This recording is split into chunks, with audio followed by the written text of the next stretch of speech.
Good evening, everyone. The song that I just finished playing was an excerpt from a song called The Storm, Opus 109, number 13, by Frederick Buchmuller. Today, I'm going to perform 9 songs. They aren't too long, but I'll be saying a few things in between each song. The next song that I will be playing is called Waltz, Opus 69, by Frederick Chopin. I performed this song last year for the solo and ensemble contest for the band. For those who don't know, that is a competition where you perform in front of a judge and they give you constructive criticism. And if you have the entire song memorized and play well enough, you advance to the state level. For this song, I advanced and got a second division at state, which is something that has never happened for piano on pro. This song is called Waltz Opus 69.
I could not have made it this far without the push from my parents.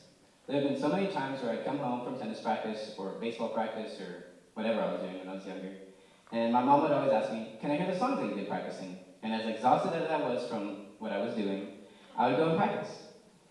Uh, the next song I'm going to play is called Sonata Opus 49, number 2 by Beethoven, but I'm going to shorten it a little bit because it's like 30 minutes long. So I'm going to shorten it a little bit.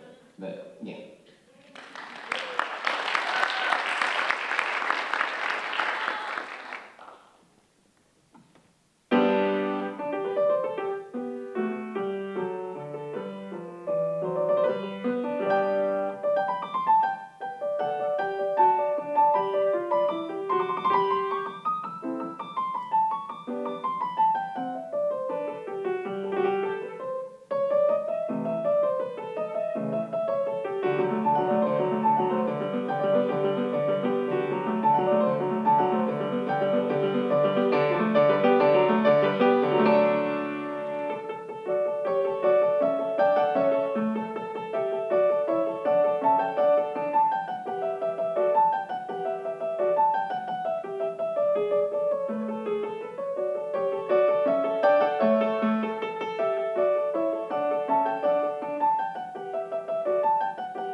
what people like to call a palette change. That means that the following songs are in a different style or genre of music. At the beginning of my freshman year, my brother talked to Mr. Huff and said, "Hey, could you add Daniel to the Region Jazz Contest still?" And he said, "Well, it's your lucky day, because it's the last one, the last day. I'll give him the music the next time I see him." I got the music 5 days before this contest, and my brother was determined to get me in the band. We practiced for hours and hours, and on the day of the contest, I felt super confident, and that practice had paid off. I advanced and got first chair, and got fairly well into the state level. I don't remember what number I got exactly, but I've never felt more proud of myself, and thank you to my brother. This next song is a solo chart from this year's All-State Music for pianists, and they're only given the right hand for the music, but are told to improvise with the left one, and I did a little bit more than just that. This is called Just Ahead.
Speaking of the All-State Music, I'd like to invite Nathaniel Duvall upstage. Nate has advanced and performed at the All-State Jazz Band 2 times now. You can listen to the songs that he soloed on Spotify. He's truly the best trombone player that I know here in Texas. I'd also like to invite Alex Mullins on stage.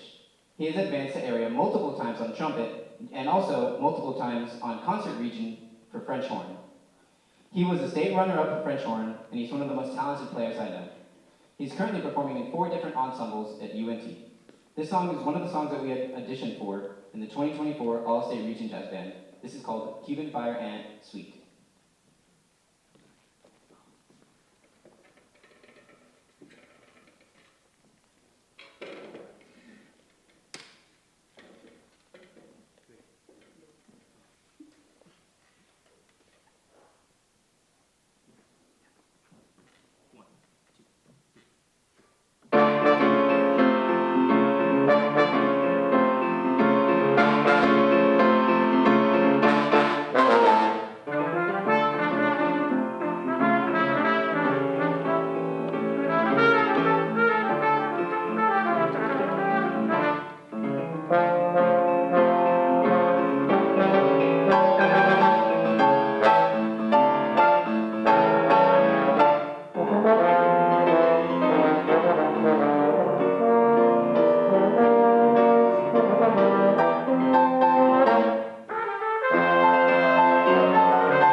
but it's a really pretty song. There are chords that use all 10 of my fingers, and there's a moment where it seems like the song is about to be over, but it isn't, so try not to applaud. This is the fourth to last song, called Waltz, Opus 77, number 9, by Franz Schubert.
As you can see, all the songs that I've played today have not required any music.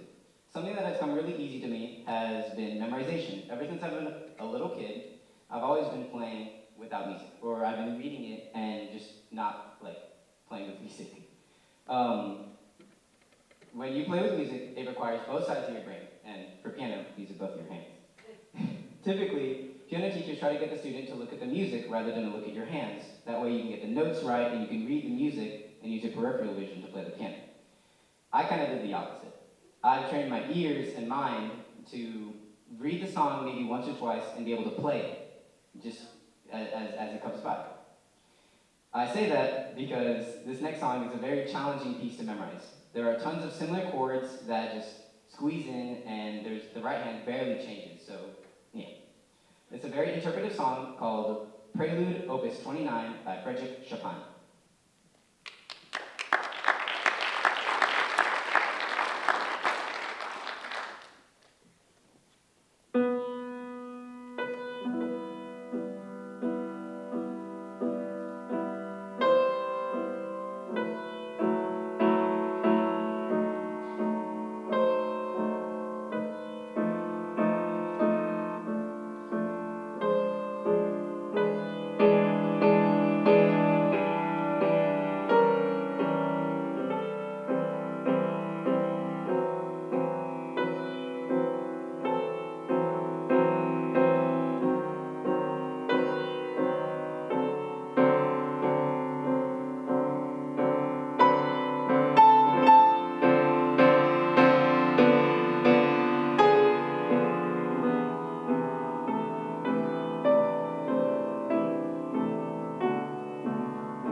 part really isn't in the script, but if you try to look up that song, there's many different versions of that song, and it should like, when people play it, they usually try to play it like a horse gallop rather than an emotional like beat.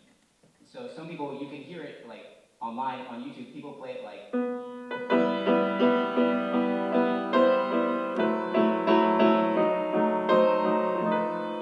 and that, I don't like it like that. That's just my personal take on it. Anyways, let's the next song. Okay, so this is the second to last song, and I played the song a long time ago when I was a little kid. I played it for the talent show my 3rd grade year. But I really wanted to play it again, but with a little bit more of musical maturity. It's called Waltz in A Minor, Opus 150 by Frédéric Chopin.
Okay, I wrote a lot, so I'm sorry. Of course, my parents have pushed me, but I would have never learned anything if it wasn't for my piano teacher, Miss Recital. Then I wouldn't even be here on the stage. Who knows where I would have been. She's been so patient with me, and she's had a great attitude teaching me all these songs that you heard here today. I want to thank my band directors, Mr. Huff, Mr. Ferris, Mr. Miller, Mr. Ailey, and Ms. Rumbo, for assisting me on my musical journey. I'd also like to thank Ms. G for giving me this opportunity to play here in this pack, and I wouldn't have to play in another church where they don't have a grand piano or anything, honestly, as a big audience or seats as this. Last year, 2 years ago actually, around this time, we had a band banquet where they showed a teaser of the marching show for the following season. In that video, they had a really somber, pretty piano, and they had some hands playing. I remember in that moment, I saw so many people around me turn their heads at me. It was so shocking. Last year, I was given this wondrous opportunity to perform on a football field in this bedazzled, shiny suit. If you didn't see it, go look up Crumb Van Dad on YouTube. He records 99% of the football shows, halftime performances, and all the marching contest performances. I'd also like to thank my friends for keeping me here, playing music. I always feel super included and always wanted. I'm so grateful to be in these programs where everybody's so nice to me. And one last special thank you to Hella. She has been there since day one, and with all my struggles and all my stress, she was the one who wanted me to pursue piano and stuff like this. I've been planning this for 6 months, 7 months, and she's been there since day one. I love you. I'm gonna play one last song, and I gotta put the piano up and stuff, but I really appreciate all of you guys coming, and I hope you stay warm and have a wonderful evening. This is part 4.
it for Alex and Nate for coming here.